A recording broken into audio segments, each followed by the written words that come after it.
جو قربانی کے بڑے جانوروں میں حصہ ڈالتے ہیں ان کے لیے احتیاط بہت ضروری ہے۔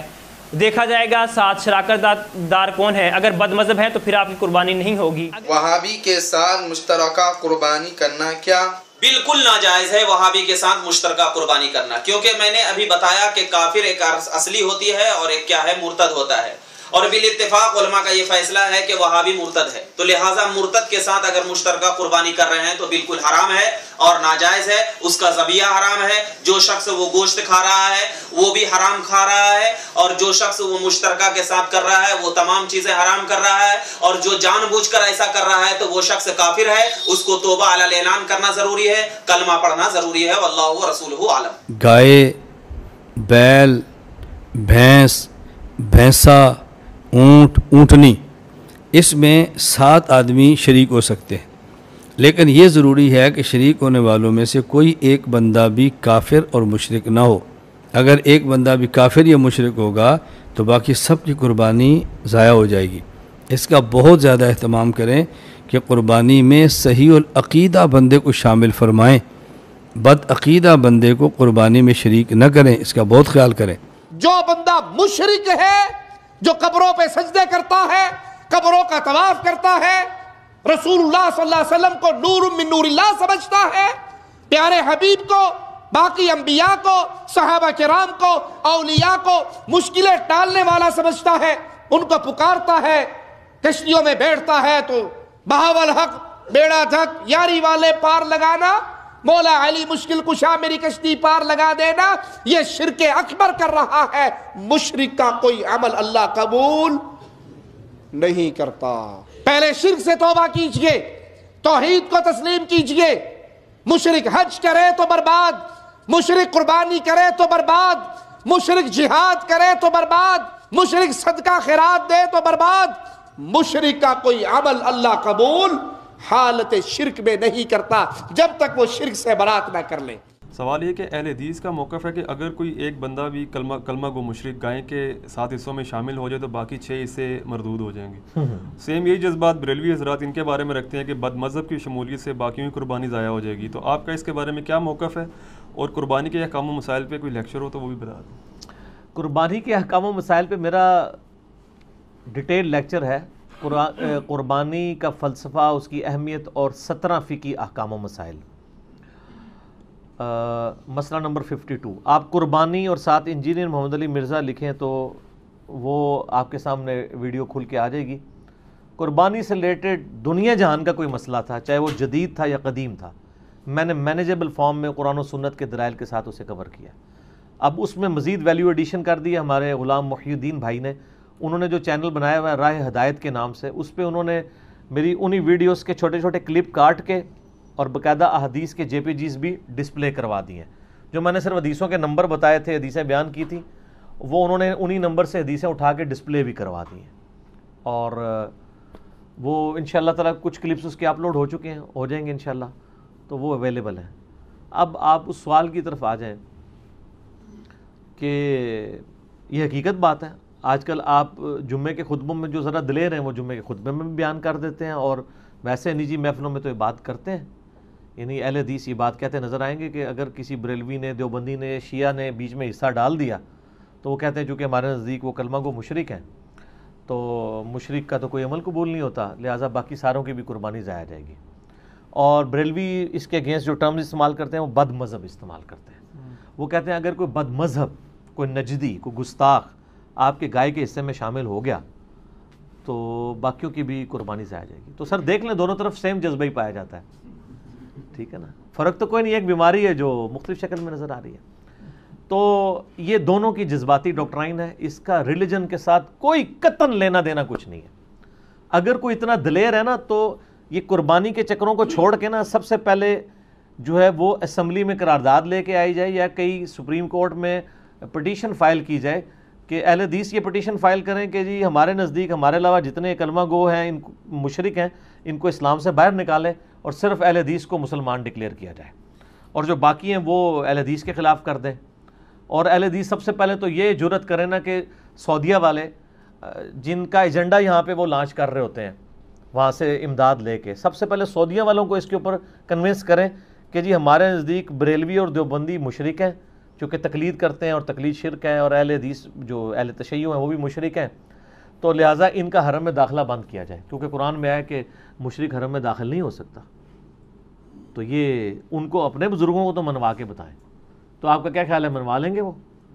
اور ان کو ساتھ یہ بھی کہیں کہ آج تک آپ نے ان لوگوں کو حج اور عمرے پہ لا کے سعودی ایئر لائن کی جتنی کمائی کی ہے وہ بھی حرام ہے، کیونکہ آپ نے غلط کام کے اوپر معاونت کی ہے، کیونکہ مشرکین کو آپ لے کے آئے ہیں، اللہ کی نافرمانی کروائی ہے آپ نے۔ اللہ نے کہا تھا یہاں پہ مشرک کا داخلہ منع ہے اور آپ کرواتے رہیں، وہ آپ ساری کمائی بھی آپ کی حرام ہے۔ تو یہ اس طریقے سے کورالریز بنا بنا کے کہاں تک بات جائے گی؟ تو ایسا کبھی بھی نہیں کوئی کرے گا۔ اس کی وجہ یہ ہے کہ ان کو بھی پتہ ہے کہ یہ عقیدے کی خرابیاں قطعاً کسی کو اسلام سے باہر نہیں نکالتی۔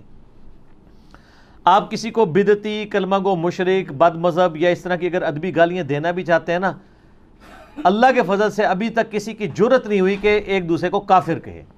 پاکستان میں ایک جماعت آئی تھی، وہ اپنی موت خود مر گئی، جنہوں نے ٹائلٹس کے اندر بھی شیعہ کافر کے نعرے لگائے اور اس طرح کی چیزیں۔ آج خود ان کا اپنا مکتبہ فکر جو ہے وہ کانوں کو ہاتھ لگا رہے ہیں کہ یہ کیا مصیبت ہمارے اوپر مسلط ہوئی تھی۔ میں اکثر کہتا ہوں کہ دیوبند کا جنازہ نکل جاتا اگر تبلیغی جماعت نہ ہوتی۔ تبلیغی جماعت ایک ماڈریٹ راستے پہ چلی جس کی وجہ سے آج دیوبندیت بچ گئی ہے۔ ادروائز جس طریقے سے دیوبندیت ہائی جیک ہوئی تھی دہشت گرد تنظیموں کے ہاتھوں، جنہوں نے سنی شیعہ یہاں پہ اختلاف شروع کیا، اس کا اعلیٰ کار نہ تو بریلوی بنے تھے نہ اہل حدیث بنے تھے، دیوبند کے لوگوں کو انہوں نے یوٹیلائز کیا۔ یہ سارا بیڑا غرق ہو جاتا اگر تبلیغی جماعت نہ ہوتی۔ تبلیغی جماعت نے کافی حد تک ان کی ساکھ کو بچایا۔ تو یہ بھی لوگ اب اپنی موت مر چکے ہیں، آپ کو پتہ ہے۔ اب تو صورتحال پاکستان میں اس وقت اس حوالے سے فضا جو ہے وہ کافی جو ہے وہ سازگار ہے، اللہ کا شکر ہے، ضرب عضب کے بعد یا یہ رد الفساد کے بعد۔ میں تو پرسنلی بہت خوش ہوں، اس کی وجہ ہے کہ ہمارے لیے تو بس اسٹیبلٹی نہیں تھی ان مولویوں کے، یعنی ان مگرمچھوں کے ہوتے ہوئے کہ ہم دعوت و تبلیغ کا کام کر سکتے، یہ فوراً چڑھ دوڑتے تھے۔ تو اللہ کا شکر ہے کہ اب سکون آ گیا۔ رہا یہ والا مسئلہ، تو اس میں آپ کو صحابہ کرام علیہم رضوان کا ایٹیچیوڈ آپ کے سامنے رکھ دیتا ہوں، آپ خود فیصلہ کر لیں کہ یہ لوگ اگر صحابہ کرام کے دور میں ہوتے تو صحابہ کرام ان کے ساتھ کیا سلوک کرتے، جو ایک دوسرے کے اوپر اس طریقے سے فتوے لگا کے علمی اختلاف کو اس نہج کے اوپر لے کے جا رہے ہیں۔ وہ کہہ رہے ہیں قربانی میں حصہ ڈالا تو باقیوں کی قربانی ضائع جائے گی۔ یہ وہ کیوں کہہ رہے ہوتے ہیں؟ اس لیے کہ ان کو کافر سمجھ رہے ہیں۔ اگر وہ مسلمان سمجھ رہے ہوں تو یہ نہ کہیں، ویسے آپ پوچھیں گے نا تو وہ کہیں گے نہیں نہیں ہم کافر تو نہیں کہتے ہیں، ہم تو کہتے ہیں گمراہ ہیں۔ تو میں نے اس کے اوپر کہا نہ، ایسے نہیں، آپ یہ لکھو کہ ہمارے علاوہ جتنے فرقے ہیں نا، گمراہ ہیں، بد مذہب ہیں، بدعتی ہیں، گستاخ ہیں، سب کچھ ہیں، لیکن ہمارے مسلمان بھائی ہیں، دوزخ میں جائیں گے، ایک نہ ایک دن عذاب بھگت کے اللہ تعالیٰ ان کو جنت میں لے ہی جائے گا، چونکہ کلمہ تو انہوں نے پڑھا ہوا ہے۔ یہ کوئی اہل حدیث عالم آپ کو بریلوی دیوبندی شیعہ کے بارے میں نہیں لکھ کے دے گا، کوئی بریلوی عالم ریناؤنڈ ایمی کاغذی قسم کا بریلوی عالم نہیں یہ بات آپ کو شیعہ، اہل حدیث اور دیوبند کے بارے میں نہیں لکھ کے دے گا، اور کوئی دیوبندی آپ کو شیعہ، بریلوی، اہل حدیث کے بارے میں لکھ کے دینے کے لیے تیار نہیں ہوگا۔ اگر آپ کہیں جی میں طارق جمیل صاحب سے جا کے لکھوا کے لے آتا ہوں، تو سر طارق جمیل صاحب حفظہ اللہ تعالیٰ تو خود ان کے ڈسے ہوئے ہیں، ان کو آپ دیوبندیت کے پلیٹ فارم پہ لگانا تو زیادتی والی بات ہے۔ وہ تو خود دیوبندیوں نے، آپ کو پتہ ہے سوشل میڈیا کے اوپر ان کے خلاف کس طرح کمپین چلائی ہوئی ہے، تو وہ ان کو ریناؤنڈ عالم کے طور پر یعنی مانتے ہی نہیں ہیں، ان کا کہنا نہ کہنا تو برابر ہے، ریناؤنڈ عالم کوئی بھی نہیں لکھ کے دے گا۔ تو یہ اندر خانے تکفیر کر رہے ہیں، اور منافقت کی انتہا ہے، کافر کہہ بھی نہیں رہے لیکن مان رہے ہیں۔ ہم تو ڈنکے کی چوٹ پہ کہہ رہے ہیں نا کہ ان کے نظریات گمراہ کن ہے، لیکن ہمارے مسلمان بھائی ہیں، ہم ان کے پیچھے نمازیں بھی پڑھتے ہیں، ان کو چندے بھی دیتے ہیں۔ یہ بھی جڑیں بنے نا، یہ بات کریں نا کہ ہمارے نزدیک کافر ہے، نہ ہم ان کو چندہ دیں گے، نہ نماز پڑھیں گے، نہ قربانی میں حصہ ڈالیں گے۔ کافر کا لفظ نہیں بولتے ہیں، اپنی پبلک کو یہ کہانیاں کرواتے رہتے ہیں۔ اور انہی علماء کے پاس جب آپ جا کے چندہ، انہوں نے کبھی کسی چندہ باکس کے بعد لکھا ہے کہ یہاں دوسرے فرقے کا بندہ پیسے نہیں ڈال سکتا مسجد میں؟ لکھنا چاہیے نا۔ یا آپ چٹ کٹوانے کے لیے جاتے ہیں تو آپ سے پوچھتے ہیں آپ کا مسلک کون سا ہے، چیک کرنا ہے، آپ 10 لاکھ روپے لے کے چلے جائیں، ساروں کی توحید اور عشق رسول باہر آ جائے گا۔ ساڈے کول تو پھر اس طرح نہیں گلاں نے نا، کیوں؟ کیونکہ نہ میں وہابی نہ میں بابی، میں ہوں مسلم علمی کتابی۔ تو یہ ایسا ہی ہوگا، ان کا سارا عشق باہر آ جائے گا، ان کی ساری توحید باہر آ جائے گی۔ صحابہ کرام علیہ رضوان کا ایٹیچیوڈ میں آپ کو بتاتا ہوں۔ صحیح بخاری میں سیدنا عثمان ابن عفان رضی اللہ تعالیٰ عنہ علیہ السلام خلیفہ ثالث کا فتویٰ موجود ہے، 695 نمبر ہے انٹرنیشنل نمبر کے مطابق صحیح بخاری میں، کہ ان کے پاس کچھ اصحاب آتے ہیں، جب ان کو باغیوں نے محصور کر دیا ان کے گھر میں اور مسجد نبوی تک پہنچنے پہ پابندی لگا دی، مسجد نبوی پہ انہوں نے قبضہ کر لیا، اپنا امام وہاں پہ کھڑا کر دیا، تو لوگوں نے آ کے عرض کیا کہ اے امیر المومنین، ہمارے امام تو آپ ہیں، یعنی آپ ہمارے پولیٹیکل امام بھی ہیں اور مسجد کے امام بھی ہیں۔ یہ تو آج کل ہوتا ہے نا کہ امام مسجد لادا ہوتا ہے اور وہ لیڈر لادا ہوتا ہے، جبکہ مسجد کے اوپر فتنوں کے امام کا قبضہ ہے اور وہ ہمیں نمازیں پڑھاتا ہے، ہمیں خدشہ ہے کہ ہم اس کے پیچھے نماز پڑھ کے گنہگار ہی نہ ہو جائیں۔ تو سیدنا عثمان جو سب سے زیادہ افیکٹو تھے اس کی وجہ سے، محصور وہ ہوئے تھے، ٹھیک ہے جی، تکلیف وہ گزار رہے تھے، تو ان کو تو فوراً غصہ نکالنا چاہیے تھا، ہاں جی بالکل نماز نہ پڑھو نہ پیچھے۔ تو انہوں نے کہا نماز ہی مسلمانوں میں ایک نیکی کا کام ہے، نیکی کے کاموں میں ان کا ساتھ دو اور برائی میں ان سے الگ رہو۔ یعنی سب سے زیادہ جس شخص کی خلافت سٹیک پہ لگی ہے، جس کی آپ سمجھ لیں جو ہے وہ عزت سٹیک کے اوپر لگی ہوئی ہے، جان سٹیک کے اوپر لگی ہے، وہ گڈ جیسچر دے رہا ہے کہ یہ ہے میرے مخالف ہیں لیکن مسلمان ہیں، ٹھیک ہے وہ خلیفہ راشد کے خلاف بغاوت کر کے بدعتی ہوئے ہیں لیکن نماز ہوگی ان کے پیچھے۔ آپ لوگ ہوتے تو آپ حضرت عثمان سے اختلاف کرتے کہ سر آپ یہ کہ نہ نماز ہوگی اور نہ آندہ قربانی میں ان کا حصہ ڈالا جائے بیچ میں، یہی کہنا تھا نا آپ نے۔ اچھا، امام بخاری نے اس میں باب پتہ کیا باندھا ہے؟ باغی اور بدعتی کے پیچھے نماز پڑھنے کا حکم، یعنی امام بخاری نے رزلٹ نکالا ہے کہ باغی اور بدعتی کے پیچھے نماز ہو جائے گی، ٹھیک ہے۔ اور یہاں آپ کو کہتے ہیں بد مذہب کا حصہ نہ ڈالیں، وہ کہتے ہیں جی کلمہ کو مشرک کا حصہ نہ ڈالیں، یہ صحابہ کرام کا ایٹیچیوڈ ہے۔ اس سے سٹیپ آگے چلے جائیں، سیدنا عبداللہ بن عمر رضی اللہ تعالیٰ عنہ کے بارے میں سنن کبریٰ البیہقی میں موجود ہے، صحیح سند کے ساتھ، انٹرنیشنل نمبر کے مطابق 5088 اثر ہے، کہ عبداللہ بن عمر کہا کرتے تھے جب تک خوارج کی مساجد سے حی علی الصلاح حی علی الفلاح کی آواز آئے گی ہم ان کی اذان کا بھی جواب دیں گے، یہ اذان کا جواب صرف جواب دینا نہیں، یعنی ان کے پیچھے نماز بھی پڑھیں گے، اور ان کے سلام کا بھی جواب دیں گے، لیکن جب یہ ہمیں کہیں گے کہ ہم اپنے مسلمان بھائیوں کو قتل کریں تو ہم ان سے الگ ہو جائیں گے۔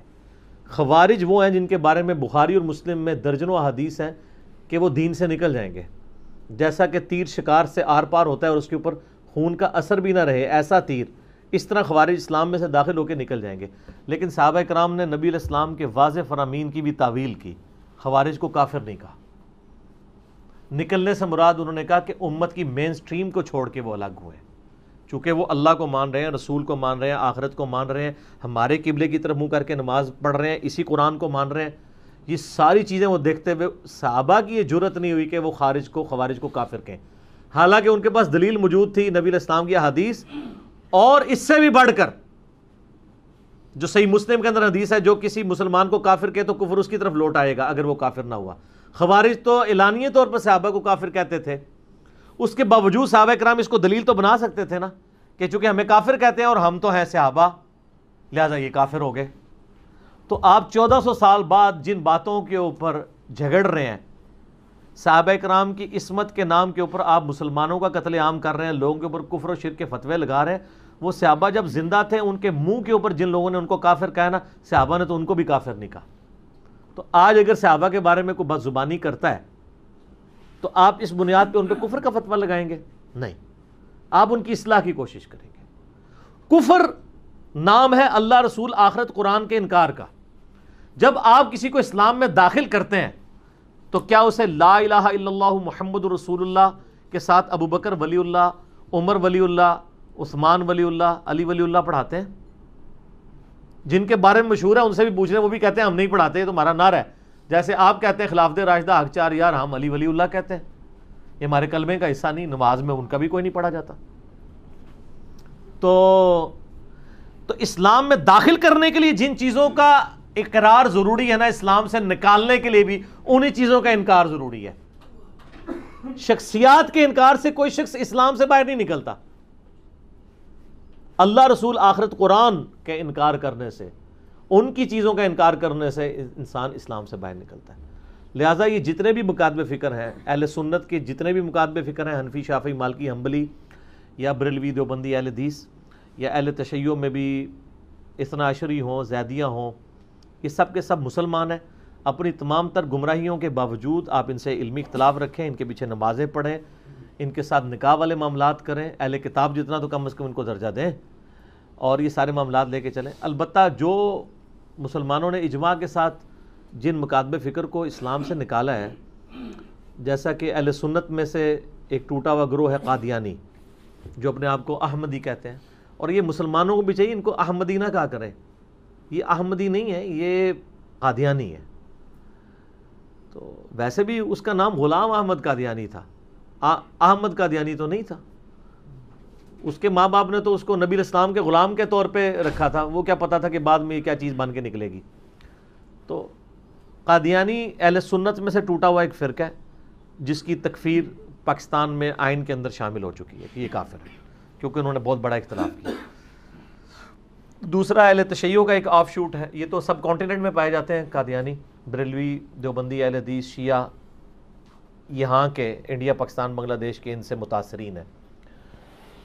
شام کے اندر ایک اہل تشیع کا گروہ ہے نصیریہ، جس کی اب کچھ یعنی یہاں پہ بھی ان کی شیطنت پھیلنا شروع ہو گئی ہے، جو سیدنا علی کے لیے الوہیت کلیم کرتے ہیں، علی اللہ کہتے ہیں، نعوذ باللہ، ائمہ اہل بیت کے نام لیتے ہیں تو حسین جل جلالہ، نعوذ باللہ۔ تو یہ سیدھے سیدھے کافر ہیں، ان کو تو شیعہ علماء نے خود کافر ڈکلیئر کیا ہے۔ تو یہ نصیریہ یہ والے ایسے ہیں کہ جن کے بارے میں آپ یعنی وثوق سے کہہ سکتے ہیں، باقی جو ہیں وہ مسلمان ہی ہیں۔ آپ مولویوں کے فتووں کو چھوڑیں، آپ خلیفہ راشد سیدنا عثمان ابن عفان رضی اللہ تعالیٰ عنہ علیہ السلام اور سیدنا عبداللہ ابن عمر رضی اللہ تعالیٰ عنہ علیہ السلام کے فتاویٰ کے اوپر چلیں، اور مولا علی کا بھی آپ فتویٰ لے لیں۔ دیکھیں خوارج سے سب سے زیادہ تکلیف سیدنا علی کو پہنچی ہے، ٹھیک ہے جی۔ المصنف ابن ابی شیبہ میں موجود ہے، المستدرک الحاکم میں موجود ہے۔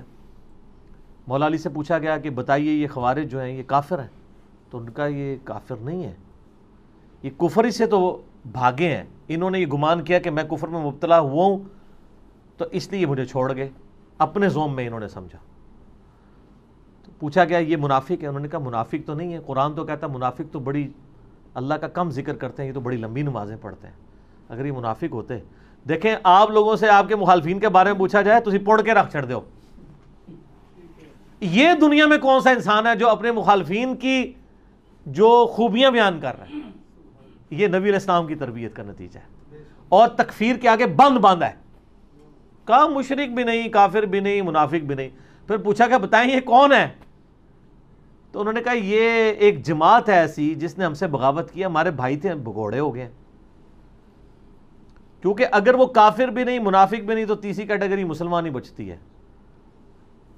یعنی ہمارے دین اسلام میں جب ہم ڈسکشن کرتے ہیں، لوگوں کی کیٹاگرائزیشن کرتے ہیں، تو ہم کہتے ہیں یا بندہ مسلمان ہوگا، مسلم یا مومن، یا بندہ منافق ہوگا، اور یا کافر ہوگا۔ تو مولا علی کہہ رہے ہیں وہ نہ کافر اور مشرک ہیں نہ منافق ہیں، تو مسلمان ہوئے۔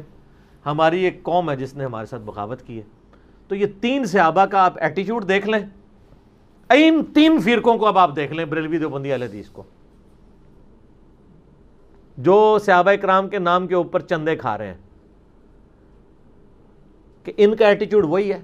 اور یہ مجھے پتہ ہے یہ جمعے آج کل پڑھانے شروع ہو جاتے ہیں اس کے اوپر کہ جی کسی بد مذہب کا حصہ نہ ڈالیں، یہ نہ کریں، وہ نہ کریں۔ پھر جب انہوں نے آپ کی چمڑیاں اتارنی ہوتی ہیں کسی پولیٹیکل جماعت کو بنا کے، پھر یہ سارے ہاتھوں میں ہاتھ ڈال کے ایسے سٹیج کے اوپر چڑھے ہوتے ہیں کہ آگے جیسی سارے رل کے تواڈے کولوں چندے لواں گے، تواڈیاں چمڑیاں لواں گے، اور جیسے ہی اپنی اپنی مسجدوں میں جاتے ہیں پھر اختلاف کی باتیں شروع کر دیتے ہیں۔ وہ مجھے غامدی صاحب کی بات یاد آئی، ان کو ایک ٹی وی پروگرام میں بلایا گیا تو ان سے پوچھا گیا کہ فرقہ واریت کا حال کیا ہے؟ تو انہوں نے کہا فرقہ واریت کا حال یہ ہے کہ ہمارے علماء جو ٹی وی چینلز پہ بیٹھ کے میٹھی میٹھی باتیں کرتے ہیں نا، یہی میٹھی میٹھی باتیں جمعے کے خطبوں میں بھی شروع کر دیں تو فرقہ واریت ختم ہو جائے گی۔ ٹی وی پہ دیکھا کتنے پازیٹیو بنے ہوتے ہیں، دیکھ رہے ہیں اٹ کتے دا ویر ہے، یا کہہ لو کتے کتے دا ویر ہے۔ ظاہر ہے وہ قرآن پاک میں دیکھیں نا، سورۃ الاعراف کی 175 نمبر آیت میں ہے نا کہ جو علماء سو ہیں وہ کتے کی مثال ہے، یہ قرآن کی مثال ہے۔ اور ابو داؤد میں حدیث ہے کہ میری امت میں 72 فرقے دوزخ میں جائیں گے اور وہ اہل بدعت ایسے ہوں گے کہ جیسا ان کو باولا کتا کاٹ جائے اور اس کے حلق اس کے ایک ایک رگو ریشے میں پہنچ جائے. نبی علیہ السلام بھی کتا کہہ رہے ہیں. تو میں یہ کہتا ہوں کہ یہ باولا کتا کاٹنے سے جو مسلمانوں میں فرقے پیدا ہوں گے, یہ کوئی ہاکی کا پلیئر کتا کاٹا ہوگا یا کوئی اسکواش کا پلیئر یا کوئی کرکٹ کا پلیئر کاٹا ہوگا یا کوئی پولیٹیشین کاٹا ہوگا یا مولوی کاٹا ہوگا. مولوی کاٹے گا تو فرقہ بنتا ہے نا. تو نبی علیہ السلام نے بھی کتا کہا, قرآن میں بھی آیا. تو وہ میں واپس آتا ہوں ادھر کہ جب کتے کا ویر پڑتا ہے تو آپ دیکھتے ہیں کہ ٹی وی کے اوپر کس طرح پازیٹیولی ایک دوسرے کی بات سن رہے ہوتے ہیں, اختلاف بھی کرتے ہیں اور پھر وہ کہتے ہیں نہیں میں ان کی بڑی عزت کرتا ہوں. یہ عزت وہ ٹی وی پہ پیسے کمانے کے لیے ہوتی ہے, ذرا پیسے لے کے آئے ہوتے ہیں ادھر. یہی لوگ جب آپ ادھر جاتے ہیں اور آپ دیکھ رہے ہیں کہ یہ لوگ, جو میں اب نام لیے بغیر کہتا ہوں, کہ یہ لوگ اپنے کلپس ریکارڈ کراتے ہیں کہ جی فلاں جو ہے وہ گمراہ ہے, ان کے پیچھے نماز نہیں ہوتی. جب رمضان کی نشریات آتی ہے تو وہی مولوی آپ کو انہی کے پیچھے کھڑے ہو کے نماز پڑھتا ہوا نظر آتا ہے.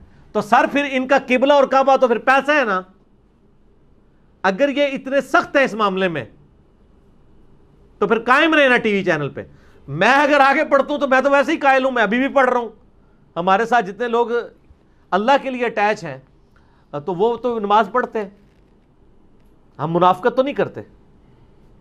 لیکن یہ لوگ کیا کرتے ہیں, ویسے اپنی پبلک میں اور بات کرتے ہیں, جب ٹی وی کے اوپر آتے ہیں تو ایک دوسرے کے پیچھے نمازیں بھی پڑھتے ہیں. تو وہاں کہا کریں کہ ہم جو کچھ کرتے رہے کہانیاں کرواتے رہے.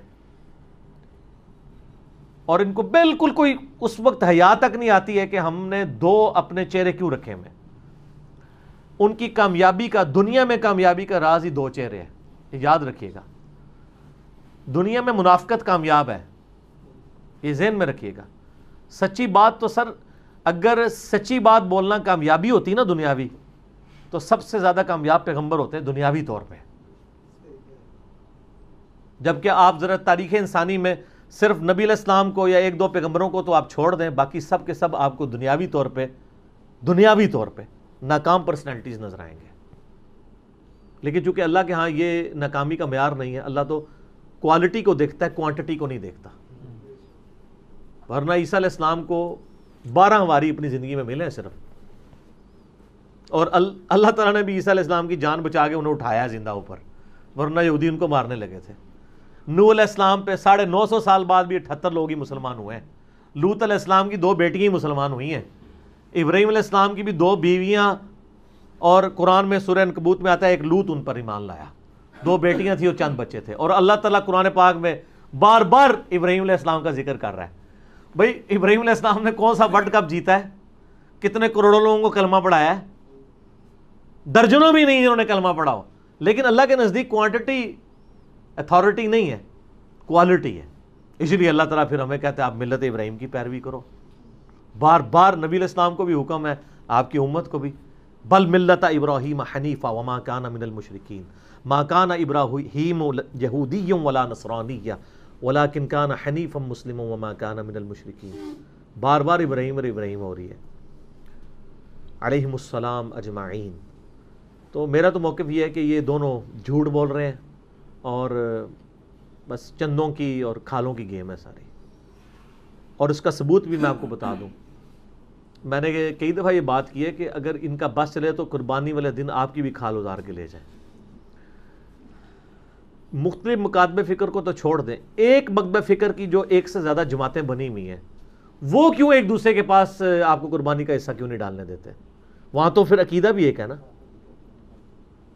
اجازت دیتے ہیں. آپ کو پتہ ہے اہل حدیث میں, بریلویوں میں, دیوبندیوں میں کتنی, مثلا میں اب نام لے کے بتا دیتا ہوں. یعنی بریلویوں میں آپ کو ڈاکٹر طارق قادری صاحب کی ایک جماعت ملے گی اور دوسری طرف الیاس قادری صاحب کی. کیا ایک دوسرے کی طرف وہ جانے دیں گے؟ اہل حدیث میں آپ کو جماعت الدعوہ ملے گی, جمعیت اہل حدیث ملے گی, کیا ایک دوسرے کے پاس جانے دیں گے؟ ناٹ ایٹ آل, کبھی بھی نہیں جانے دیں گے. کیوں؟ اس لیے کہ وہ چندوں کی گیم کے اوپر چل رہے ہیں سارے کا سارا. ان کا سارے کا سارا معاملہ چندے کے اوپر چل رہا ہے. اگر وہ کہیں کہ عقیدے کا اختلاف کوئی ہمارے لیے ایشو نہیں ہے, ہم تو عقیدہ تو ایک ہی ہے, بس یہ فروعی اختلاف ہے, تو ایک دوسرے کے پاس جانے دینا. کیوں نہیں جانے دیتے ہیں؟ ناٹ ایٹ آل, کبھی بھی نہیں جانے دیں گے. تو سر یہ تو پرانی بات ہے کہ فلانے کا حصہ ڈالنا ہے, فلانے کا حصہ نہیں ڈالنا. اللہ کے بندو, یہ تو ایک مکتبہ فکر میں آپس میں اتنے پھوٹ پڑی ہوئی ہے. تو ہمارے پاس تو پھر اس طرح کی سچی باتیں ہیں, چاہے کسی کو بری لگیں, لیکن یہ ریالٹی ہے. اور یہ میں نے آ کے ان میں کو پھوٹ نہیں ڈلوائی ہے, میرے سے پہلے کی ڈلی ہوئی تھی, میں تو صرف آپ کو بتا رہا ہوں کہ یہ آپ کو کہانیاں کروا رہے ہیں. تو ان کو برا لگتا ہے کہ یہ ہائی لائٹ ہمیں کرتا ہے. دیوبندیوں میں بھی آ جائیں آپ, حیاتی اجازت دیں گے کہ مماتیوں کے پاس حصہ ڈالیں, اور مماتی کہیں گے حیاتیوں کے پاس ڈالیں؟ کبھی بھی نہیں. شیعہ میں بھی آپ دیکھ لیں 2 پارٹیاں ہیں, ایک علماء کا طبقہ ہے, ایک ذاکرین کا ہے. اسی طرح ہی ان کی تفریق ہوئی ہوئی ہے. اور ماشاءاللہ آپ دیکھ لیں آج کل سوشل میڈیا کی برکت سے یہ ہوا ہے کہ ان سارے لوگوں کی جو اس طرح کی ڈھکی چھپی دشمنیاں تھی نا, کھل کے سامنے آ گئی. ہمیں کوئی اب بتانا نہیں پڑتا, آپ خود جا کے دیکھ لیں. تو اس کے بعد انشاءاللہ ایک وقت آئے گا کہ آپ بھی جھوم کے کہیں گے کہ نہ میں وہابی, نہ میں بابی, میں ہوں مسلم علمی کتاب. ٹھیک ہو گیا.